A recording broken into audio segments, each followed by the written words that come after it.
Hello everybody, how are you doing? Welcome to the next part of English words and expressions I learned this month. I'm really glad you like these videos, so I would say let's get right to it. The first word is a very simple vocabulary I learned walking in the hills of Brighton on the south coast of England, and basically that word is a trough. So a trough sounds very funny for me to pronounce, and basically the translation is very easy. It's essentially a big, I guess, tub that animals eat out of. If you're German, the German word is Trog, and I actually never knew that word, so it's a very easy vocabulary I learned this month. Then I also learned a new expression, which is putting wool over someone's eyes. Wool is a very difficult word for me to pronounce, by the way, but yeah, putting wool over someone's eyes. And again, I'm not 100% sure, because as you know, sometimes I'm not, but I think it means making someone believe that you're a nice person when you're not actually, or it means making someone believe that you're doing something nice when you're not actually. So putting wool over someone's eyes is actually not a nice thing to do, because you're kind of deceiving someone. At least that's how I got it. Do let me know below. Then I also learned the word affirmation. Now I feel very clever using this, but then I realized I think there's two different meanings to it, because being affirmative is something else than affirmation, or at least there's two different meanings. I don't know. I learned it in the context of a motivational quote.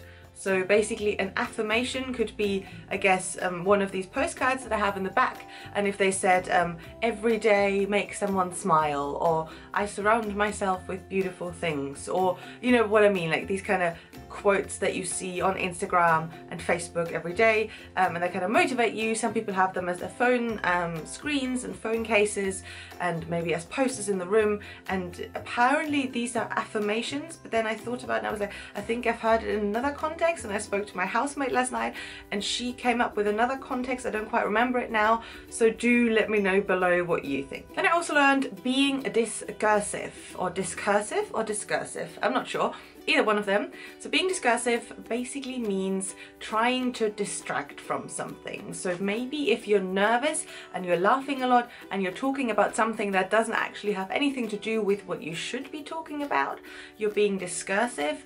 Or maybe if you're a bit scared or a bit worried or quite afraid of something, you get nervous and you kind of being discursive, so you're trying to steer the conversation in another direction, but maybe really aggressively and over the top, so that other people will notice you're being discursive and you're avoiding something. Yes, I think so. And I have to say, the last word this month is definitely my favorite. Again, it's not really a word, it's more of an expression, and that is having a dad bod. Now, apparently this has been around for a long time, since Leonardo DiCaprio presented his dad bod on the beach to paparazzis. It went past me, I only found about it this week. Thank you, Elliot, if you're watching. Elliot is a colleague of mine, and he said that, and I was like, what is it? But now I know having a dad bod is an English expression of kind of a man who is maybe around 40 or 45 years old, I guess, and is a bit kind of chubby and not very well trained, but still strong. So not lean and muscly, but also not overweight. So if you Google dad bod, which is what I did, you will see loads of pictures of Leonardo DiCaprio and Adam Sandler and all of these actors having dad bods, and it just made me really laugh. And I think it kind of maybe also is when you used to have muscles, but they're kind of gone a little bit, but the overall shape is still there. So anyway, it made me laugh. Apparently it's totally a thing that everybody says to describe a certain person's body type.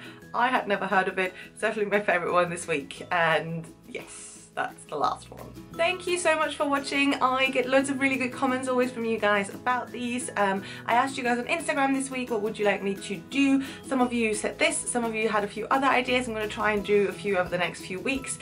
Do let me know if you have any other ideas, and of course, as usual, let me know if you knew these words, what you think of them, and that's it. Please do subscribe and follow me on Instagram, and I will see you next week.